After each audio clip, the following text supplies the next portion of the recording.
हिंगोलीमध्ये शेतकऱ्यांनी हळद लिलाव बंद पाडला।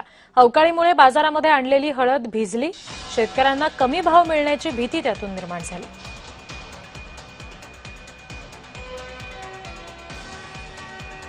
अवकाळी पावसामुळे हळद भिजली। हिंगोलीमधली दृश्य आपण बघतोय आणि त्यामुळे शेतकऱ्यांना कमी भाव मिळण्याची भीती आहे आणि अशात आता शेतकऱ्यांनी हळद लिलाव बंद पाडलाय।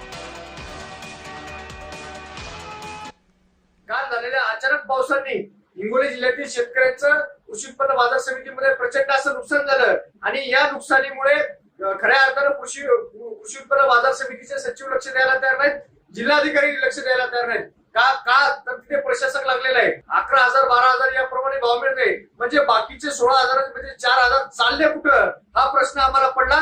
या अनुषंगाने आम्ही आज कृषी उत्पन्न बाजार समितीच्या मुख्य द्वाराला त्या ठिकाणी काळं फासलं। हिंगोली कृषी उत्पन्न बाजार समितीची खरेदीची कॅपॅसिटी 3,000 क्विंटलची आहे रोज, आणि शनिवार रविवार हे 2 दिवस माल डिस्पॅचसाठी बंद असतात।